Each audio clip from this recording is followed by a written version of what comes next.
ഭക്ഷ്യസുരക്ഷയിൽ സംസ്ഥാനം സ്വയം പര്യാപ്തത കൈവരിച്ചിട്ടില്ല എങ്കിലും നമ്മുടെ കാർഷിക മേഖലയുടെ അഭിവൃദ്ധി നിലനിന്ന് പോരുന്നത് ഒരു തൊഴിൽ സംരംഭം എന്നതിനുമപ്പുറം കൃഷിയെ കാണുന്ന എണ്ണമറ്റ കർഷകരിലാണ്.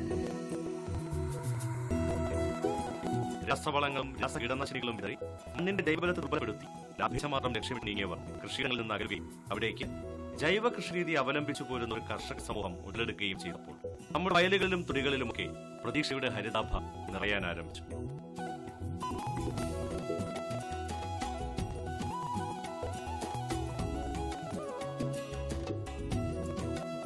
വിഷലിപ്തമായ പച്ചക്കറികളും ഇതര ഭക്ഷ്യവസ്തുക്കളും കഴിക്കേണ്ടി വരുന്ന മലയാളിയുടെ ദുർഗതിക്ക് ഒരു പരിഹാരമെന്ന നിലയിൽ ഇത് കാലത്തിന്റെ അനിവാര്യതയുമായിരുന്നു. ഈ കാഴ്ചപ്പാടാണ് പത്തനംതിട്ട ജില്ലയിലെ TM എബ്രഹാമിനെ ഒരു സമ്പൂർണ്ണ കർഷകനാക്കി മാറ്റിയത്. സാറിന്റെ നിന്റെ 22 വർഷത്തെ കുടുംബജീവിതം കുവൈറ്റിൽ നയിച്ചിട്ട് കേരളത്തിൽ വന്ന് കൃഷിയിലേക്ക് വരാനുള്ള കാരണം? ഞാൻ ഒരു കർഷക കുടുംബത്തിൽ ജനിച്ചു വളർന്നവനാണ്. ഞങ്ങൾ ഉണ്ടാക്കിയതെല്ലാം കൃഷിയിൽ നിന്നാണ് ഞങ്ങൾക്ക് ഉണ്ടാക്കിയത്.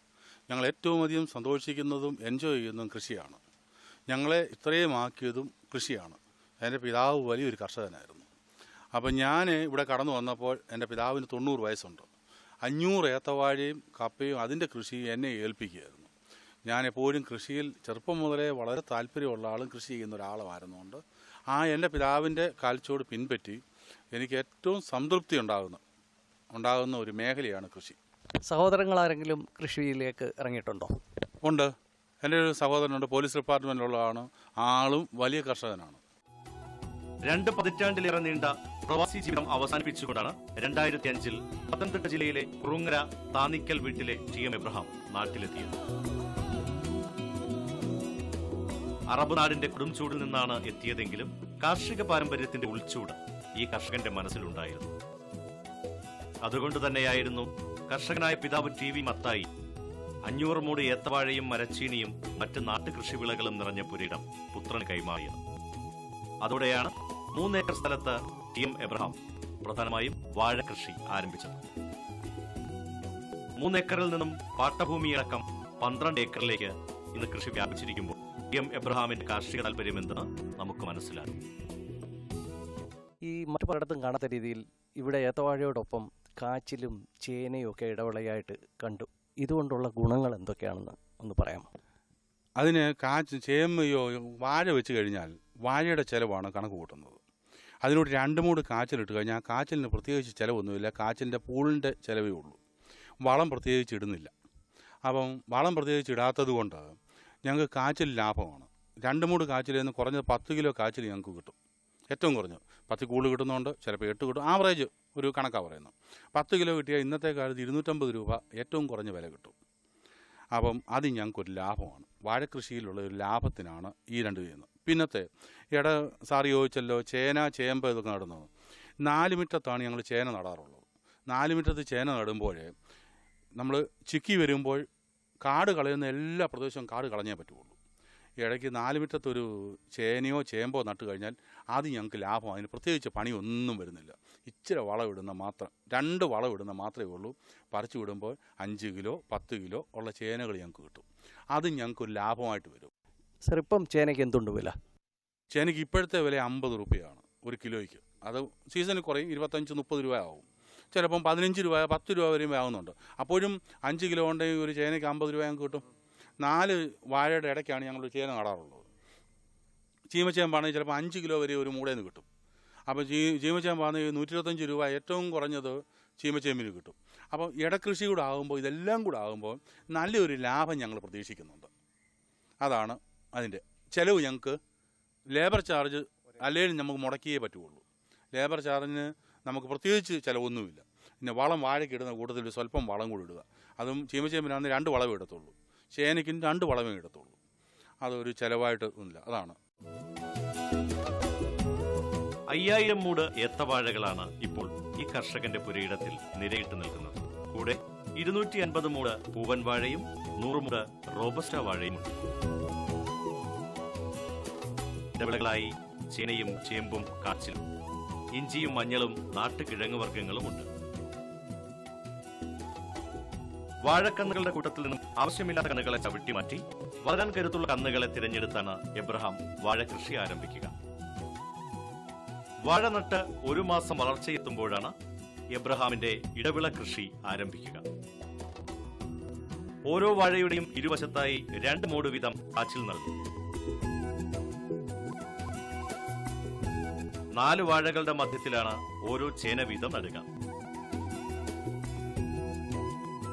വാഴ കുലച്ച് വിളവെടുത്ത് 1 മാസം പിന്നിടുമ്പോൾ കാച്ചിലിന്റെ വിളവെടുക്കാനുള്ള സമയമായിരിക്കും. അതുപോലെ തന്നെ ചേനയും പാകമാവുന്നു. ഈ കൂട്ടുകൃഷി രീതിയുടെ പ്രധാന പ്രത്യേകത കൃഷിച്ചെലവ് കുറയ്ക്കുന്നു എന്നതാണ്. വാഴയ്ക്ക് നൽകുന്ന വളം കാച്ചിലിനും ചേനയ്ക്കും പ്രയോജനപ്പെടുന്നു. വളത്തിനും കൂലിച്ചെലവിനുമായി വാഴയൊന്നിന് ഏകദേശം 300 രൂപ മാത്രം മതിയാകുന്നു. നല്ല തൂക്കവും നല്ല വിലയും വാഴക്കുലകൾക്ക് കിട്ടുന്നത് പോലെ ഈ മണ്ണിലെ ഇടവിളകളുടെ ഫലങ്ങൾക്കും നല്ല തൂക്കവും വിലയും കിട്ടുന്നു. ഒരു കൃഷിക്ക് എന്തെങ്കിലും പിഴ സംഭവിച്ചാൽ മറ്റൊരു കൃഷി കർഷകന് സഹായകരമാകുന്നു എന്നതാണ് TM എബ്രഹാമിന്റെ ഈ വാഴകൃഷിയുടെയും ഇടവിള കൃഷിയുടെയും സവിശേഷത. സാറിൻ്റെ ഈ കൃഷിയിടങ്ങൾ നമ്മൾ പല സ്ഥലങ്ങളും ഇപ്പോൾ സന്ദർശിച്ചു. അതിൽ ഒട്ടുമിക്കതും തട്ടായിട്ടുള്ള ഭൂമിയാണ് സെലക്ട് ചെയ്തിരിക്കുന്നത്. അതെന്താണ് അതിൻ്റെ കാരണം? അതിനകത്ത് തട്ടുതട്ടായിട്ട് തിരഞ്ഞെടുക്കുമ്പോൾ ചില ഉദാഹരണം വഴുതന തട്ടുതട്ടായിട്ട് ചരിവുള്ളിടത്ത് വെക്കുന്നതാണ് ഏറ്റവും നല്ലത്. കാരണം വെള്ളം കെട്ടി നിൽക്കാതെ വെള്ളം ഒഴിഞ്ഞു അടിയിൽ കൂടെ ഊറ്റി വന്ന് താഴെ കൂടെ ഒഴുകി പോകണം. മേളിൽ അതുപോലെ തന്നെ നല്ല ഫ്ലോയും കിട്ടും. വളമിട്ട് കഴിഞ്ഞാൽ ആ ഒരു ചരിവ്, സൂര്യപ്രകാശത്തിൻ്റെ ചരിവ്, ഇപ്പുറത്ത് ഒരു സൈഡിൽ മറവ്, ഇങ്ങനെ ഉദിക്കുന്നിടം മുതൽ അസ്തമിക്കുന്നിടം വരെയുള്ള വെയിൽ മലമ്പ്രദേശത്തിൻ്റെ ഏറ്റവും പ്രധാനം അതാണ്. അത് ചേമ്പ്, കൊല്ല, വാഴ. ഏത്തവാഴയെ സംബന്ധിച്ചിടത്തോളം ഉദിക്കുന്നിടം മുതൽ അസ്തമിക്കുന്നിടം വരെ വെയിൽ കിട്ടുന്നിടത്താണെങ്കിൽ വിളവ് പെട്ടെന്നാണ്. കൊലച്ച് കഴിഞ്ഞാൽ 2 മാസം 2.5 മാസം കൊണ്ട് കൊല വെട്ടാം. അത് ഒരേ രീതിയിലുള്ള കൊലകളും വന്നിരിക്കും. എന്നാൽ ചൂടലാണെങ്കിൽ നിഴലുണ്ടെങ്കിൽ പല തട്ടായിട്ടായിരിക്കും കൊലയ്ക്കുന്നതും കൊല വിളയുന്നതും പല തട്ടായിട്ടായിരിക്കും.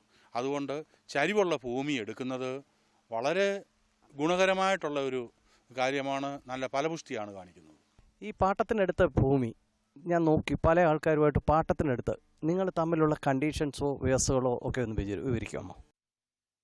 അത് ഒരു റബ്ബർ വെട്ടിയ കാലയാണ് കൂടുതൽ എടുക്കുന്നത്.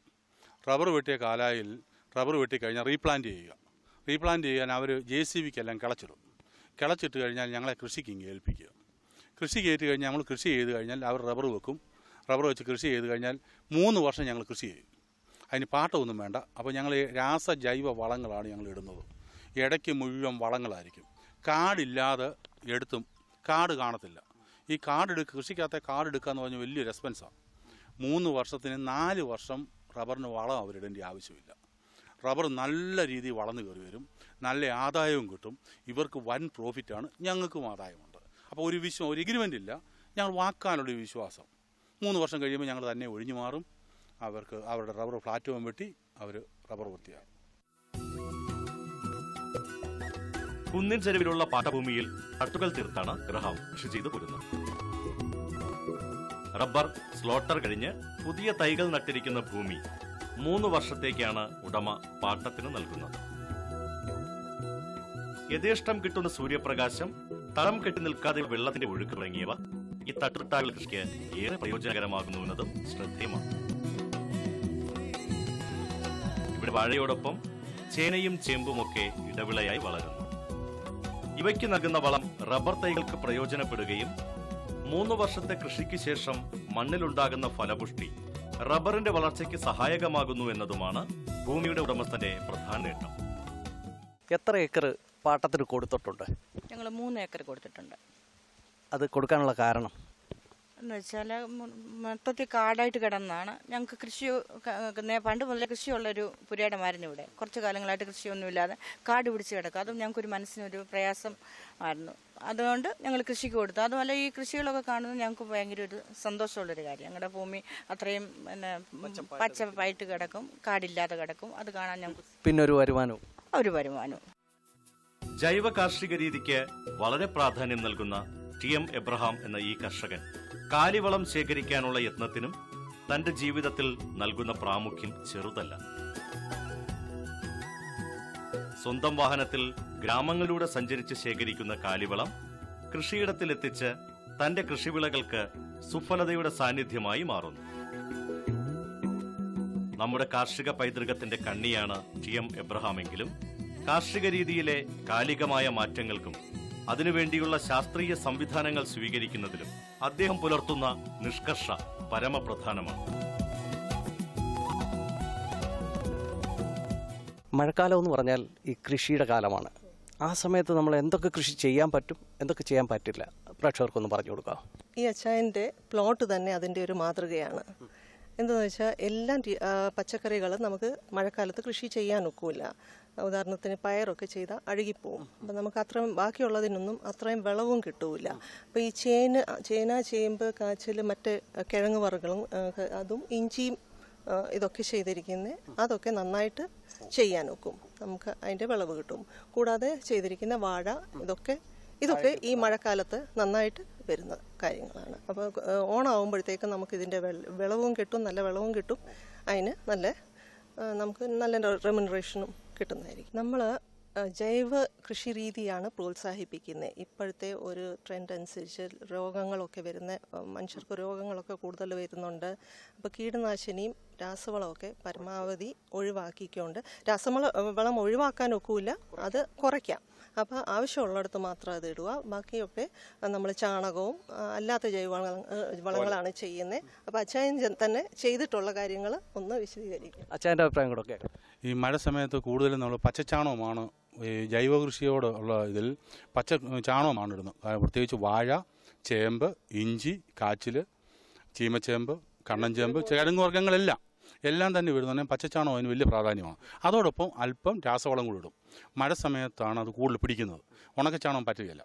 മഴ സമയത്ത് പച്ചച്ചാണകമാണ് പറ്റുന്നത്. അത് ചെടിക്ക് നല്ലതാണ്. അച്ചായനാണെങ്കിൽ നമ്മളുടെ ഇവിടുത്തെ കുറവൻകുഴി ക്ലസ്റ്റർ, വെജിറ്റബിൾ ക്ലസ്റ്ററിൻ്റെ ഈ പച്ചക്കറി വികസന പദ്ധതി പ്രകാരമുള്ള ക്ലസ്റ്ററിൻ്റെ പ്രസിഡന്റ് തന്നെയാണ്. അപ്പം ആ ഇതിൽ വരുന്ന സ്കീമിൽ വന്നിട്ടുള്ള ഫിനാൻഷ്യൽ അസിസ്റ്റൻസ് എല്ലാം തന്നെ നമ്മൾ ഈ ക്ലസ്റ്ററിന് കൊടുക്കാറുണ്ട്. കൂടാതെ വേറെ ഏതെങ്കിലും സ്കീംസോ പഞ്ചായത്തിൻ്റെ സ്കീംസ് വരുവാണെങ്കിൽ അതിൻ്റെ ആനുകൂല്യവും നൽകുന്നത്. നമുക്കിനി ഈ പത്തനംതിട്ട കർഷകന്റെ കാർഷിക ഭൂമിയുടെ മറ്റൊരിടത്തിലേക്ക് വരാം. ഒരേക്കർ സ്ഥലത്ത് അത്യധികം രുചിയും ഗുണവുമുള്ള കറുത്ത മലബാർ മരച്ചീനി കൃഷി ചെയ്തിരിക്കുകയാണ് ഇവിടെ. വിപണിയിലെ ഈ മരച്ചീനിയുടെ പ്രിയം ഏറെ അറിഞ്ഞ ആള് കൂടിയാണ് കർഷകൻ. ഈ ഒരേക്കർ സ്ഥലത്ത് തിങ്ങി നിറഞ്ഞ് വളർന്നു നിൽക്കുന്നത് നമ്മുടെ നാടൻ ചേമ്പിനമായ കണ്ണൻ ചേമ്പാണ്. പാരമ്പര്യത്തിന്റെ രുചി തൂകുന്ന കണ്ണൻ ചേമ്പിനൊപ്പം വഴുതനങ്ങയുടെ നെടുനീളനായ ആനക്കൊമ്പനുമുണ്ട്. നാടകന്നുപോയ ഒട്ടേറെ നാടൻ കിഴങ്ങ് വർഗ്ഗങ്ങളെയും തന്റെ കൃഷിവിളയാക്കി എബ്രഹാം ഇവിടെ സംരക്ഷിക്കും. ആരോഗ്യപ്രദായകമായ ചെറുകിഴങ്ങ്, മേൽക്കിഴങ്ങ് തുടങ്ങിയവ അതിൽ ചേർന്നുമാറും. ഓണത്തിന് മുന്നോടിയായി എന്തൊക്കെ പച്ചക്കറികളാണ് ഇപ്പോൾ ഇറക്കിയിരിക്കുന്നത്? ഓണത്തിൻ്റെ മെയിൻ ഒരു വിഭവം എന്ന് പറയുന്നത് ഉപ്പേരി വർഗ്ഗം. അതിന് ഏത്തവാഴയുണ്ട്, ഇഷ്ടം പോലുണ്ട്. ചേനയുണ്ട്. ചേനത്തണ്ടും ചെറുപയറുമാണ് ഓണക്കറികളെ സംബന്ധിച്ച് വിശേഷിപ്പിക്കാറുള്ളത്. ഇതുണ്ട്. കണ്ണൻ ചേമ്പുണ്ട്. അതിന് പുറകെ പച്ചക്കറിയായിട്ട് വന്നു കഴിഞ്ഞാൽ വഴുതനയുണ്ട്, വെള്ളരിയുണ്ട്, പടവലമുണ്ട്, കോവലുണ്ട്, പാവലുണ്ട്. ഇത്രയും എല്ലാം സ്ഥലം ക്രമീകരിച്ച് വെച്ചിരിക്കുകയാണ്. അടുത്ത ദിവസം തന്നെ ഇടും.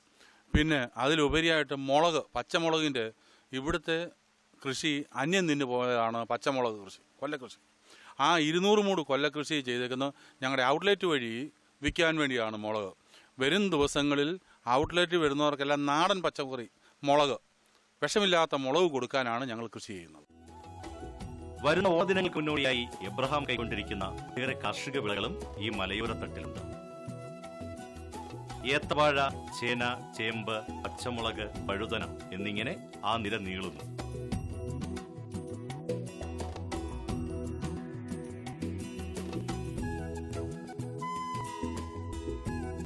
തിരുവല്ല പത്തനംതിട്ട വീതിയിലെ കോയിപ്പുറം ഗ്രാമത്തിൽ പ്രവർത്തിക്കുന്ന ഹരിത സംഘത്തിലൂടെയാണ് ടി.എം. എബ്രഹാമിന്റെ കാർഷിക വിളകൾ വിറ്റുപോകുന്നത്. കോയിപ്പുറം ബ്ലോക്കിലെ 8 ക്ലസ്റ്റർ ഇവിടെ സജീവ സാന്നിധ്യമാണ്. ഗ്രാമത്തിലെയും സമീപ ഗ്രാമങ്ങളിലെയും ഒട്ടേറെ കർഷകർ ഇവിടെ അവരുടെ കാർഷികോൽപ്പന്നങ്ങൾ എത്തിക്കുകയും ഇടനിലക്കാരില്ലാതെ നല്ല ആദായം നേടുകയും ചെയ്യുന്നു. ഇതിലൂടെ ഹരിത സംഘത്തിന്റെ അധ്യക്ഷൻ കൂടിയായ ടി.എം. എബ്രഹാം ഒരു ഗ്രാമീണ കാർഷിക മേഖലയുടെ സമഗ്രമായ പുരോഗതി ലക്ഷ്യമിടുന്നു.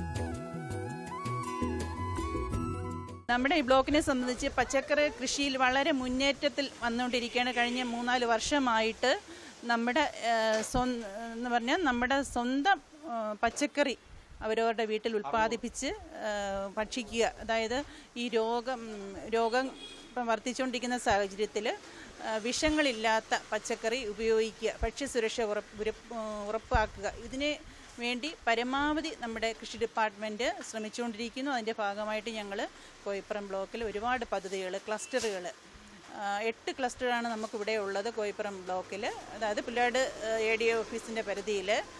അതിൽ കഴിഞ്ഞ 2013-14 നമുക്ക് ഒരു A ഗ്രേഡ് ക്ലസ്റ്റർ നല്ല രീതിയിൽ പുറമറ്റത്ത് തുടങ്ങാൻ സാധിച്ചു. അത് ദിവസവും ഒരു 20,000 രൂപ വരെയുള്ള സെയിൽസ് നടക്കുന്നുണ്ട്. അത് നല്ല രീതിയിൽ പ്രവർത്തിക്കുന്നു. അതിന് പുറമെ 14-15 നമ്മൾ ഇപ്പോൾ ഈ ഞാനിവിടെ നിൽക്കുന്ന ഈ ഔട്ട്ലെറ്റ് നല്ല രീതിയിൽ പ്രവർത്തിച്ചുകൊണ്ടിരിക്കുകയാണ്. ഇത് മുഖേന നമ്മുടെ ലോക്കലായിട്ടുള്ള പച്ചക്കറി, ലോക്കലായിട്ട് കർഷകരുണ്ടാക്കുന്ന പച്ചക്കറികൾ നമ്മുടെ സ്വന്തം സ്ഥലത്തുള്ള കർഷകന് ഉപയോഗിക്കുന്ന രീതിയിലൊരു സംരംഭമാണിത്. മറ്റുള്ളത് നേരത്തെ ഉണ്ടാക്കുന്ന നല്ല പച്ചക്കറികളെല്ലാം മറ്റു സ്ഥലത്തേക്ക് കൊണ്ടുപോയി അവർ വിറ്റഴിക്കുമായിരുന്നു. ഇത് നമ്മൾ സ്വയമായിട്ട് ഉണ്ടാക്കുന്ന പച്ചക്കറി നമ്മുടെ ലോക്കലായിട്ടുള്ള ആളുകൾക്ക് കിട്ടുന്നതുകൊണ്ട് അവർക്ക് വിഷമില്ലാത്ത പച്ചക്കറി കഴിക്കുന്നതിനും ഇത് നമുക്ക് സ്വന്തം നമ്മുടെ വീട്ടുവളപ്പിൽ ചെയ്യണമെന്നൊരു ആഗ്രഹം കൂടെ അവർക്ക് ഉളവാകുന്നുണ്ട്. കാരണം അതിൻ്റെ ടേസ്റ്റ് മനസ്സിലാക്കുമ്പോൾ പല ആളുകളും വന്നിട്ട് ഗ്രോ ബാഗിലും അതുപോലെ വീട്ടിൽ 1 സെൻറ്റിൽ ടെറസിൻ്റെ മുകളിലൊക്കെ കൃഷി ചെയ്യുവാൻ ഈ നമ്മുടെ ഔട്ട്ലെറ്റിൽ നിന്നൊക്കെ വാങ്ങുന്ന പച്ചക്കറിയുടെ ആ രുചി കൊണ്ട് അവർക്ക് ചെയ്യുവാൻ സാധിക്കുന്നുണ്ട്. 2005 പ്രവാസി ജീവിതം കൈവിട്ട് സ്വന്തം ജന്മഭൂമിയുടെ കൃഷിയിടത്തിലേക്ക് ഇറങ്ങിയ TM എബ്രഹാം എന്ന ഈ കർഷകന്റെ കാർഷിക വിജയം കണ്ടെത്തിയ സംസ്ഥാന കാർഷിക വകുപ്പും ഒട്ടേറെ കാർഷിക സംഘടനകളും അദ്ദേഹത്തിന് തികഞ്ഞ ആദരവേകാൻ ഒട്ടും മറന്നില്ല. 2007 മുതൽ അംഗീകാരത്തിന്റെ വിവിധ കാർഷിക മുദ്രകൾ അദ്ദേഹം ഏറ്റുവാങ്ങി.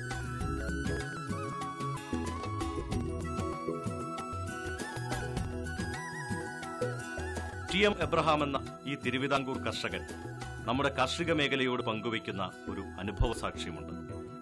പരമ്പരാഗതവും ആധുനികവുമായ കാർഷിക രീതികളെ സമന്വയിപ്പിച്ചുകൊണ്ടുള്ള കാർഷിക വൃത്തി ഒരു പുത്തൻ കാർഷിക പ്രവർത്തനത്തിന്റെ സാധ്യതയായി മാറുമെന്ന ജീവിത സാക്ഷി.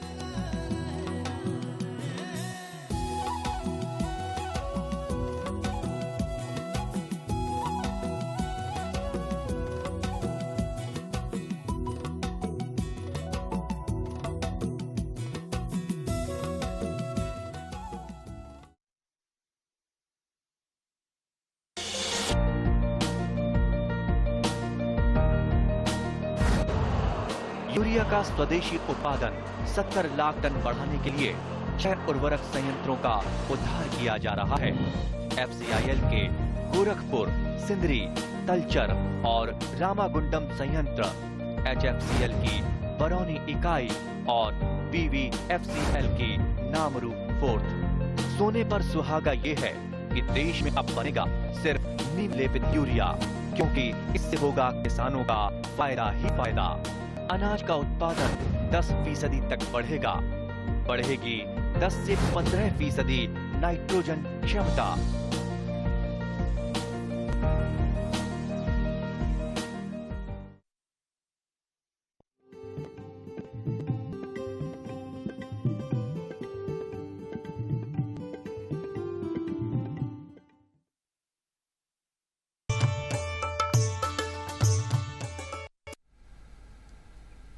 നമസ്കാരം.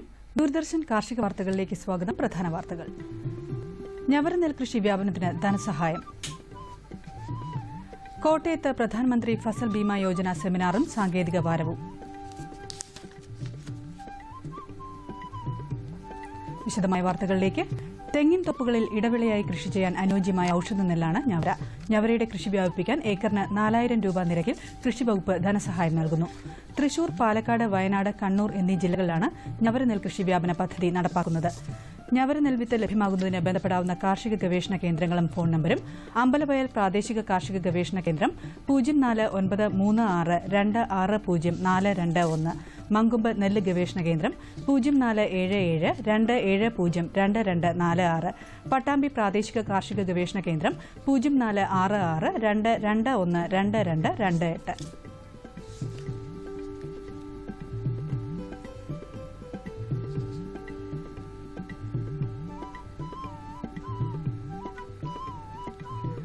ആലപ്പുഴ കൃഷി വിജ്ഞാന കേന്ദ്രം ജൂൺ 29-ാം തീയതി ശാസ്ത്രീയ ചിപ്പിക്കൂൺ കൃഷി എന്ന വിഷയത്തിൽ പരിശീലനം നൽകുന്നു. 300 രൂപയാണ് പരിശീലന ഫീസ്. ആദ്യം പേര് രജിസ്റ്റർ ചെയ്യുന്ന 30 പേർക്കാണ് പരിശീലനത്തിന് പ്രവേശനം നൽകുക. ഫോൺ നമ്പർ 047924499268, മറ്റൊരു നമ്പർ 9447790268.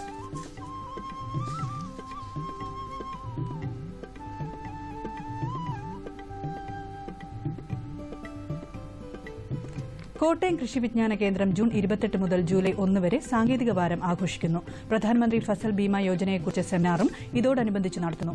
കാർഷിക സാങ്കേതിക വാരത്തിലും സെമിനാറിലും പങ്കെടുക്കുന്നതിന് ബന്ധപ്പെടാവുന്ന ഫോൺ നമ്പർ 048125234221.